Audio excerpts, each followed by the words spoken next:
acclame encore le Seigneur de gloire. Matthieu, chapitre 25, versets 14 jusqu'à 30. Il en sera comme d'un homme qui, partant pour un voyage, appela ses serviteurs et leur remit ses biens.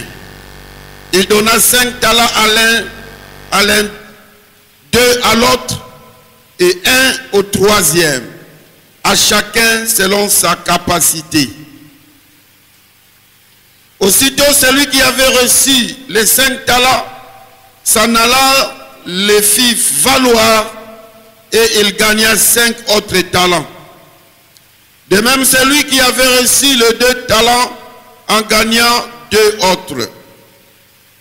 Celui qui n'en avait reçu qu'un alla faire un creux dans la terre et cacha l'argent de son maître.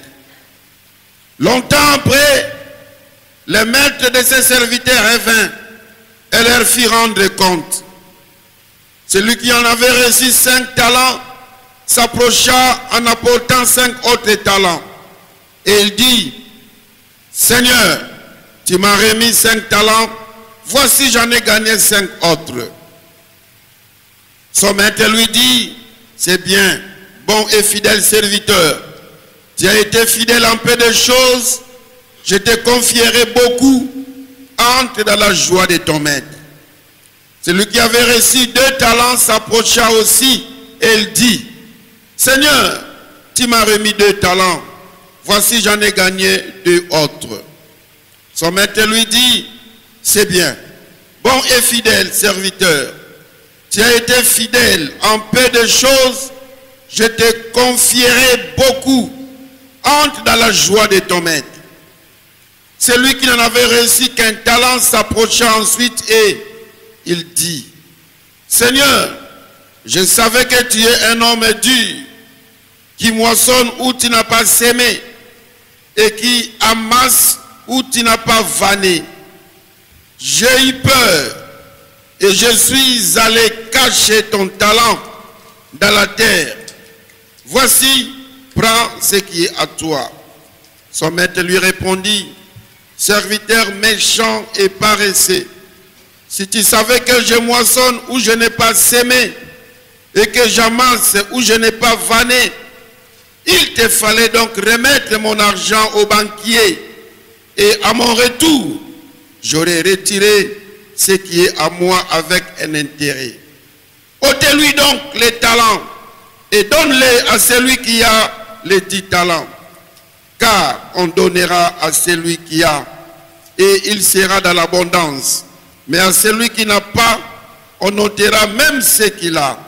Et les serviteurs inutiles, jetez-les dans les ténèbres du dehors, où il y aura des pleurs et des grincements des dents. Amen. La faible estime de soi. C'est de cela dont il est question ce matin, qui est le 9e point de ce grand point que nous parlons sur la guérison des blessures intérieures. La faible estime de soi, qui est une des maladies psychologiques, ou mieux, on peut dire, une des blessures intérieures. Mais parmi les maladies psychologiques, ou parmi les blessures intérieures que connaissent beaucoup de gens, il y a la faible estime de soi. La faible estime de soi n'est que rien d'autre que les sentiments ou les sens d'indignité, d'inaptitude et d'infériorité. Voilà. Faible estime de soi. Un sentiment d'indignité. On se voit indigne. Je ne suis pas digne de devenir PDG. Je ne suis pas digne de devenir médecin. Je ne suis pas digne de prêcher. Un sentiment d'inaptitude. Un sentiment d'infériorité. Des gens qui ont ces complexes ont une certaine sérine, c'est-à-dire ils répètent souvent certaines phrases telles que « je ne suis bon à rien ». Je ne suis bon à rien.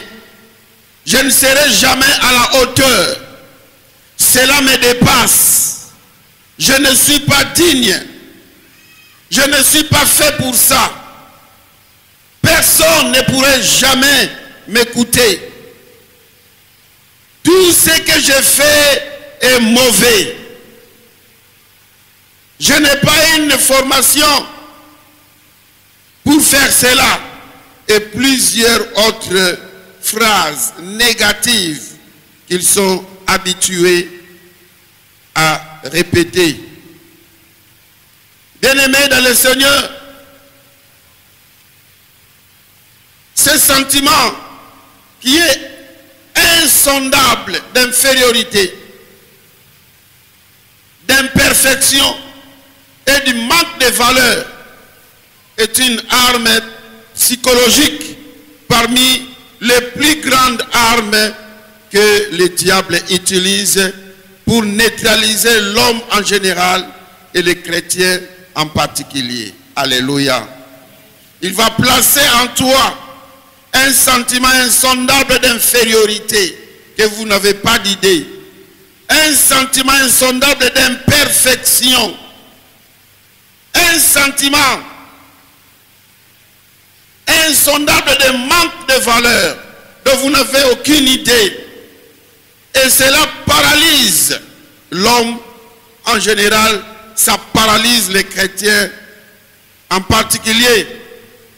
Malgré des expériences spirituelles merveilleuses que les chrétiens pouvaient avoir, malgré sa foi et malgré la connaissance qu'il peut avoir de la parole de Dieu, mais une fois rempli de ces sentiments, ça les paralyse, ça les bloque et il ne sait quoi faire. Bien que ce chrétien peut connaître son statut de fils de Dieu ou de fille de Dieu,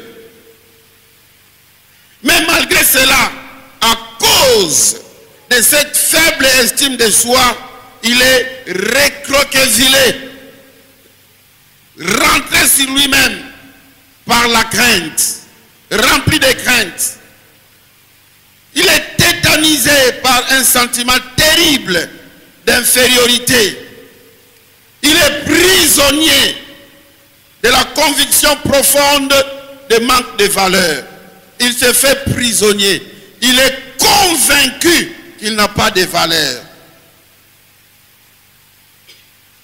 Et par cette arme utilisée par le diable, il réussit dans les chefs des enfants de Dieu d'obtenir la défaite pour qu'ils échouent. L'échec dans leur vie, l'échec dans ce qu'ils entreprennent, l'échec même dans leur ministère. Il réussit à paralyser les enfants de Dieu. Il réussit à les rendre inutiles textuellement, comme le texte que nous venons de lire. Le dernier verset est frappant, le verset 30. Serviteur paresseux, inutile et méchant. Il aurait bien été utile, mais ce qui est rendu inutile, c'est la peur. J'ai eu peur. C'est pour cela que je n'ai rien fait. J'ai tout enfoui à la terre. Je n'ai rien produit à cause de la peur que j'avais de toi. La peur. Je me disais que je ne pouvais pas produire. Je suis inapte, incapable de produire quelque chose, de fructifier ce que tu m'as donné. Disons bien Amen. Cette blessure de la faible estime de soi a de l'impact négatif dans la vie de chacun. Je vais énumérer 4 impacts Et aujourd'hui, je vais seulement m'atteler sur un impact. Les trois autres, si le Seigneur nous prête vie, nous allons les épingler les dimanches prochains. Mais j'aimerais d'abord énumérer les 4 impacts. Le tout premier, c'est la neutralisation de notre potentiel. Notre potentiel est neutralisé à cause de notre faible estime de soi. Deuxième, l'anéantissement des rêves ou de la vision. Les rêves qu'on avait, des ambitions qu'on avait sont anéantis à cause du sentiment d'indignité. Troisième impact, la ruine des relations. Les relations sont ruinées. On ne sait plus donner quelque chose dans cette relation parce qu'on se sent indigne. Quatrième, qui est la destruction du service, la destruction du ministère, la destruction de tout ce que tu pouvais entreprendre. Alléluia. Parlons du premier impact qui est la neutralisation de notre potentiel. Lorsqu'on parle de la neutralisation, c'est-à-dire que les potentiels sont là, mais ces potentiels sont neutralisés. Je connais une famille qui a un chien très méchant. Et chaque fois, quand vous voulez entrer là-bas, le chien menace. Il menace en aboyant. Il menace la cage dont il se trouve, cherchant à sortir. Et quand il ne parvient pas à sortir, il commence à mordre même les barres de fer qu'on a mis pour les bloquer à sortir. Mais une fois, il y avait près d'autres dans cette famille. Quand je suis allé, j'ai trouvé les chiens endormis, très gentils, malgré la forte musique. J'ai demandé au propriétaire du chien, mais qu'est-ce qui fait que votre chien devient très gentil aujourd'hui? On dit que non, il a été maîtrisé. Alléluia. Il a été neutralisé, on lui a donné une injection. Une injonction, il va dormir comme ça pendant 5 heures. Jusque pendant tout le temps que la belle famille sera ici, il est inoffensif. Il ne pouvait pas aboyer, il ne pouvait pas faire quelque chose parce qu'il est neutralisé. Et c'est comme cela que le potentiel de beaucoup d'enfants de Dieu, de beaucoup de chrétiens, de beaucoup de personnes que nous voyons à la rue, ils sont nulle part dans la vie. Ils pouvaient bien être des généraux, des commandos, des hommes d'affaires, des professeurs d'université, des grands hommes d'affaires, des hauts cadres, mais qui sont nulle part aujourd'hui parce que leurs potentiels ont été neutralisés par la blessure de faible estime de soi. Disons bien Amen. Disons bien Amen. Ils sont nombreux, bien-aimés dans le Seigneur. Les potentiels humains sont tragiquement ignorés. Les potentiels sont revus au rabais. Ces potentiels sont cachés inutilement. Et de là, il y a une perte d'une véritable mine d'or de puissance et de possibilités humaines. Alléluia. Cette faible estime de soi peut commencer soit à partir du berceau. Alléluia. Pendant que vous êtes encore dans le berceau, déjà vous commencez ce faible estime de soi. Ou ça peut venir à l'âge adulte. Ça semble se stabiliser pour engloutir et noyer ses victimes. Disons bien Amen. Parfois, la faible estime de soi se dissipe un peu, mais ça revient toujours. Ça peut se dissiper. Vous ne sentez plus cela. Mais ça revient toujours, s'efforçant d'engloutir, de noyer ses victimes. Alléluia. Aujourd'hui, comme la Bible dit, il il leur envoya sa parole, et sa parole les guérit, comme il est dit dans Psaume 107, verset 20. Laisse que la parole qui est prêchée ce matin puisse vous guérir de cette blessure de faible estime de soi, de crainte, que vous soyez noyés. Alléluia. Il est malheureusement constaté qu'il s'agit vraiment d'une véritable plaie qui ronge silencieusement. Ça ne se fait pas voir jour, ça ne se fait pas remarquer, mais la faible estime de soi ronge comme le cancer. Lorsque le cancer ronge, vous ne vous rendez pas compte. Mais ce n'est pas parce que vous ne sentez rien que ça ne fait pas. Ça fait quelque chose. Et quand vous allez le découvrir, pour la plupart, ça sera déjà tard. Disons bien amen. Le jour que vous découvrirez que vous êtes déjà rongé par ce cancer, vous pouvez chercher à vous ressaisir. Ça risque d'être tard. C'est pour cela, aujourd'hui, réveillez-vous. Donnez-vous de la personnalité. Alléluia. Dis-toi, j'ai de la valeur. Je peux quelque chose. Alléluia. Est-ce qu'on peut acclamer le Seigneur de gloire?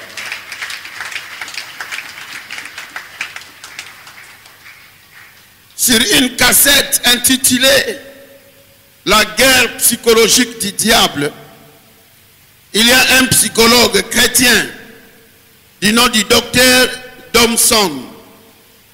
Il évoqua une enquête qu'il réalisa auprès d'un groupe important de femmes. Et la plupart de ces femmes étaient mariées. Elles étaient en excellente santé. Elles étaient des femmes heureuses. Alléluia. Leurs enfants étaient aussi heureux. Et leur situation financière était stable. Ce n'étaient pas des femmes médiocres. Le docteur Thompson énuméra 10 sources de dépression auxquelles il demanda à ces femmes de les classer par ordre d'importance d'après la façon dont ces 10 facteurs affectaient leur vie. Il a pris 10 facteurs pour lui, qu'il a trouvé que ces facteurs-là mettent les gens en dépression. Alléluia. Les gens entrent en dépression. Il a pris 10 facteurs qu'il a donnés aux différentes femmes qui menaient bonne vie. Ce n'est pas que des femmes célibataires ou des femmes qui ont échoué dans les mariages. Protocole, respectez la distanciation. Si en bas c'est plein, mettez les gens au-dessus. Il faut laisser une chaise. Je disais que il a fait une liste de 10 éléments qu'il a proposé aux femmes qui ont réussi la vie, réussi dans le domaine conjugal, leur demandant, mais qu'est-ce qui fait que vous puissiez tomber dans la dépression? Alors, il a donné les 10 éléments que je cite ici. L'absence de romantisme dans votre famille. Donc, les maris ne s'occupent pas de vous sexuellement. Les conflits avec la belle famille. Une faible estime de soi. Des problèmes avec les enfants. Des difficultés financières. La solitude. L'isolement. Les nuits. Des problèmes sexuels au sein du mariage. La fatigue et la pression du temps. Des problèmes de santé et l'âge. Les femmes ont classé ces facteurs en fonction de la dépression qu'ils suscitaient dans leur vie. Et, bien aimés dans le Seigneur, c'est la faible estime de soi qui était en tête. Disons bien amen. Malgré que c'était des femmes qui ont réussi la vie, mais ce qui les rongeait plus, c'était la faible estime de soi. Le docteur Thompson va dire, 50% de ces femmes chrétiennes l'ont mentionné en tête de la liste. 50%. On dit que moi, ce qui me met en dépression, c'est la faible estime de soi. Et 80% d'entre elles la classèrent parmi les 2 ou les 3 premiers facteurs. 80%. Donc, 50% c'était premier élément. Et s'il faut descendre deuxième, troisième, on dira que 80% de ces femmes ont dit que si ils peuvent entrer en dépression, c'était à cause de faible estime de soi. Allez-y comprendre comment est-ce que le diable neutralise les hommes. Ils ne parviennent pas à devenir ce que Dieu aurait voulu qu'ils puissent devenir en injectant dans leur cœur cette blessure de faible estime de soi. Alléluia. Cet échantillon bien-aimé, de cet échantillon, nous pouvons faire la projection pour voir comment cette blessure de faible estime personnelle ronge les gens. Considérons bien la parabole que nous venons de lire tout de suite là. Dans Matthieu 25, 14 à 30. L'homme qui avait reçu un talent était paralysé. Les 2 autres n'étaient pas paralysés et ils ont été productifs. Celui qui en avait reçu 5 a produit encore 5 et il a été utile, félicité. Celui qui en avait reçu 2 a produit 2 autres. Ils ont reçu la même félicitation. Mais celui qui en avait reçu 1, il était paralysé. Paralysé. Primo par quoi? Par la crainte et les sentiments d'inaptitude. Ils se sont sentis inaptes. Deuxième, paralysé par la peur de l'échec. Qu'il n'investit pas son talent, mais il l'enterre, choisissant de jouer la sécurité. Voilà la mauvaise décision, la mauvaise option qu'ils ont prise. Lorsque vous avez toujours la crainte et les sentiments d'inaptitude, lorsque vous avez toujours la peur de l'échec, vous finirez par enterrer votre talent, par enterrer votre don, par enterrer ce dont vous êtes capable de faire. Alléluia. Sa vie n'était qu'une figure figée par la crainte des rejets du maître. Oh non, je crains, le maître va me rejeter. Est-ce que le maître a dit qu'il va te rejeter? Figé par la crainte du rejet du maître. Et il était prisonnier de la comparaison avec les 2 autres collègues de service. Alléluia. Toujours en train de se comparer. Bien-aimé, toi tu es toi, lui il est lui. Disons bien amen. Regarde bien ton voisin. Pose-lui la question. Tu n'as pas aussi la masque. C'est ça le problème. Pose-lui la question entre toi et moi. Qui est moi?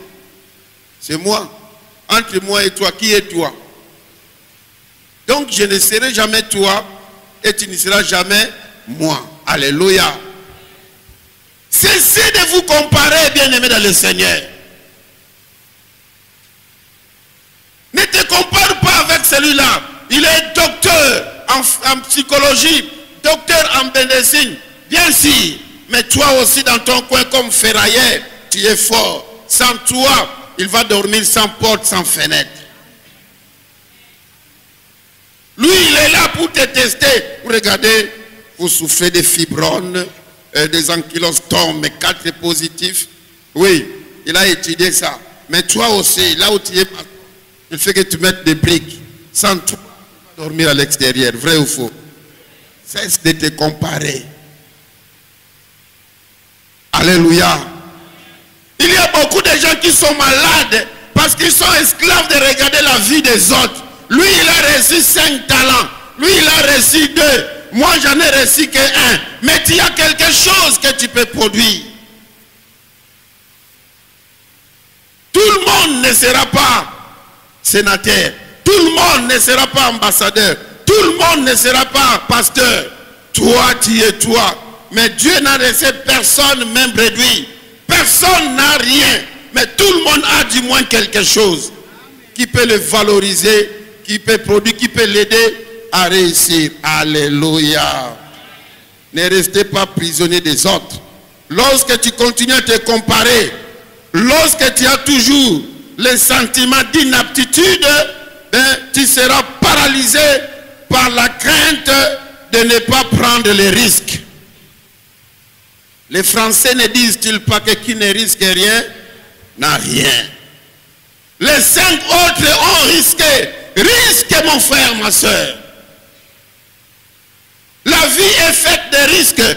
Et tous ceux qui ont réussi ont risqué. Qui pouvait imaginer que le président Félix serait chef de l'État aujourd'hui?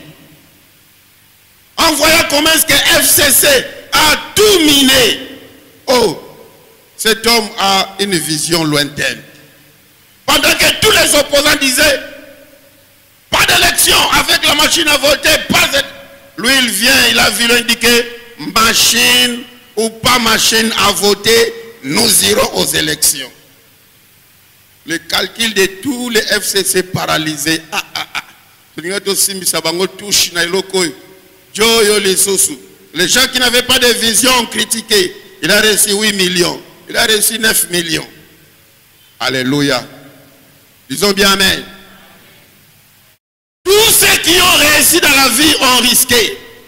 Ils ont réussi dans l'université. Ils ont réussi dans les affaires. Ils ont risqué de commencer à faire quelque chose. Ils ont risqué. Prenez des risques avec Jésus. David a risqué avec Dieu. Il a dit à Goliath, moi je m'approche au toi au nom de l'Éternel que tu insultes. Alléluia. Pendant que ses grands frères et toute l'armée de Saoul ne voulaient pas prendre des risques, il s'est camouflé, il s'est caché. Et voilà, il est sorti. Et quand Goliath sortait, ils allaient se cacher sous des pierres, sous des grottes.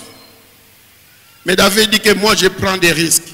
Et comme il a pris des risques, il a tué Goliath. Alléluia. Il a tué Goliath avec une pierre. Et les femmes ont chanté.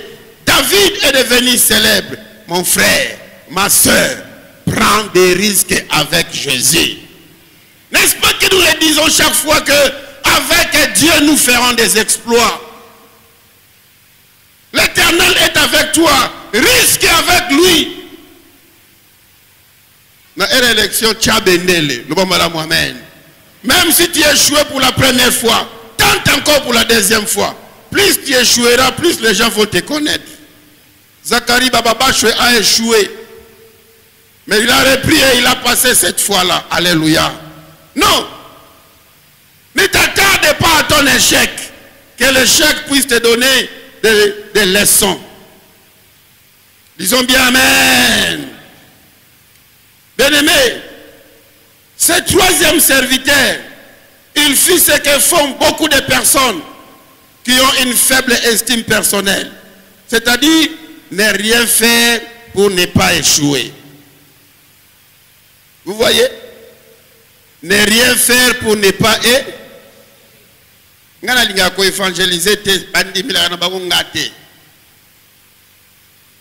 Amen. J'apprécie beaucoup mon enfant dernier, avant-dernier enfant, béni. Il va inviter toujours les gens pour venir à la cellule matinale. Le jeudi passé, il me disait, j'ai dit à Béni, moi j'ai évangélisé 5 personnes pour la cellule matinale. Toi, tu n'as pas évangélisé. Ah, j'ai les appels, mais ils ne viennent pas.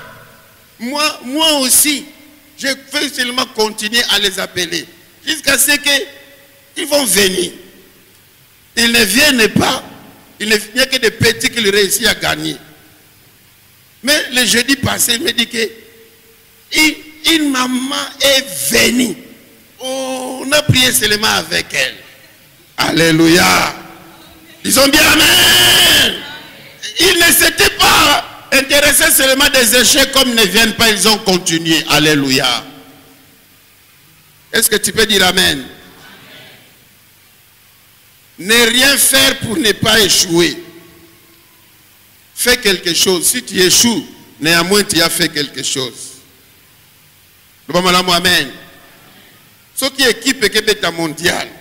Les joueurs ne sont pas mondial. Bandaye, bateau, pas mondial. Attends, puis là, on a ceux qui 9 à 0. Mais tu as un banane. Ba mondialiste. Bazonga sans trophée. Mais néanmoins, baza banane. Ba mondialiste. La cité salon va passer ça bango bandako. Ndako na vewe. Erwa na vewe c'est là qui loko la pagero lelo. Non, ne pas refuser d'aller au championnat sinon vous allez perdre. Vas-y. Oh, so ina bande église ego simbate. Nana ebisa ke ego simbate. Quand je disais à Yeye, on va ouvrir une cellule là, ça va commencer une cellule matinale. Et puis, c'est toi qui seras là, ça finira par devenir église. Et il me donnait des raisons. Cette fois-là, il me dit que nous sommes en septembre parce que je suis convaincu. Dieu m'a dit, on commence en janvier. Dit, ça, ce n'est pas Dieu. Tu as peur d'échouer, tu vas aller. Je contredis ton Dieu. On a commencé la cellule. Alléluia. Je l'ai envoyé là-bas, tu vas là-bas. Ce jour-là, il dit que, ah, pasteur, au début que tu n'as pas reporté, que banga ko échoué. Je dis, ah, voilà. Maintenant, tu as une église. Il y a des papas, il y a des mamans. Alléluia. La peur d'échouer. Bien aimé, je veux que tu puisses enlever cette peur. À partir d'aujourd'hui, tête qui est là, enlève la peur d'échouer. Enlève la peur d'échouer aux examens d'État. Oh non, moi, je suis dans le 5e point examen d'État, Izalaka.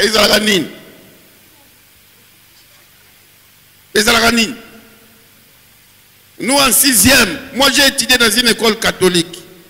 Toutes les écoles catholiques du Bas-Congo, on faisait des examens qu'on appelle des bankazi. Ça venait de Mbanzangungu. Et ces examens-là étaient très difficiles. Moi, je prenais les examens d'État comme les examens de bankazi là. On s'est préparé. Disons bien Amen. Arrivé aux examens d'État, ah! On a sambu ça le l'examen d'État. Si le na kamo kandeng na zwa 50.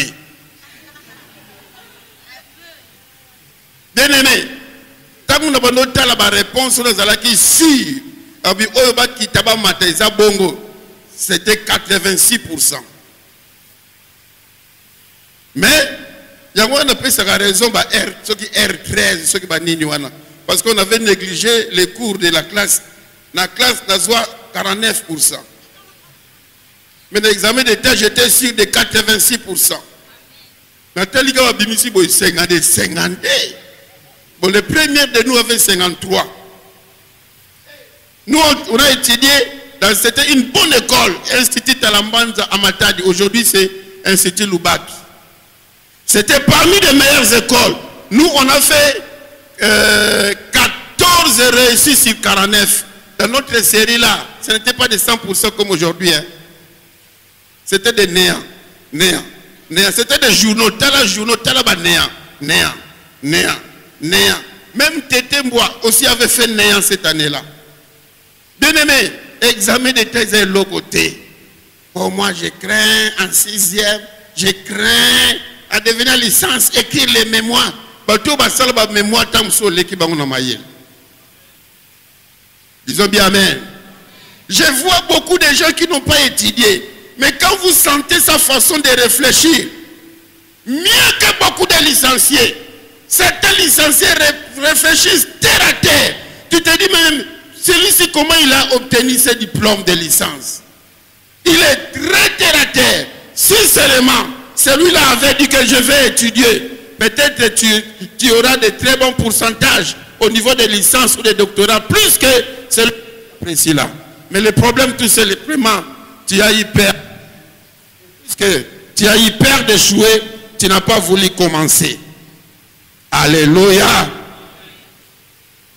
Alors, c'est exactement ce que Satan souhaite obtenir de nous en tant que chrétiens, que nous soyons opposés au point de rester écrasés, figés, paralysés, installés dans un travail et une existence largement inférieure à notre potentiel. Ce sont des objectifs de Satan. Il veut que tu sois toujours paralysé. Paralysé. Naokokate. C'est le commerce. Nakokakote kate. Nakokamusalate. Yekola boy. Nakokakate. Kende nakokakate. Kende boy. Beta tabal. Nakokakate. Finalement, okokailogoni. Disons bien amen. Je veux que tu puisses avoir ce sentiment d'inaptitude. Dis-toi que je peux quelque chose. Dis-toi. Dis-toi, je peux quelque chose. Encore, je peux quelque chose. Dis-toi bien, je peux quelque chose. Allez en Chine. Je ne connais pas l'anglais. Mais nous avons vu à la publicité une femme qui ne connaissait rien. Il dit, what is the toe? Le Chinois lui dit, tiens, mamé, what is the toe? Mais quand il va rentrer ici, femme d'affaires, maman Gambela, maman Zandou Mounene, à Chine, mais il faut que tout anglais ni balobarakuna. Le problème, c'est que c'est que tu as une marchandise, point barre. Vrai ou faux? On te choisit jouer au pénalty. Oh non, de rater les pénals. Oh. Pourquoi toi tu dois toujours te classer dans le lot de ceux qui vont échouer? Hein? Moi j'ai fait les humanités scientifiques. Quand on m'a dit va à l'IEC, j'ai dit que je ne saurais pas parce que je ne connais rien en comptabilité. Mon grand frère m'a dit que renseigne-toi à l'IEC là-bas s'il n'y a pas de gens qui ont fait les scientifiques, qui ont terminé. Quand j'ai demandé, on m'a dit qu'au contraire, ici, les gens des scientifiques, ils brillent. C'est là où j'ai compris l'importance de faire les humanités scientifiques. Alléluia. Avec des logiques de physique là, hein, de trigonométrie là, là, toutes ces histoires, équations là, des intégrales, des dérivés, ça ouvre l'esprit. La comptabilité en 2 semaines.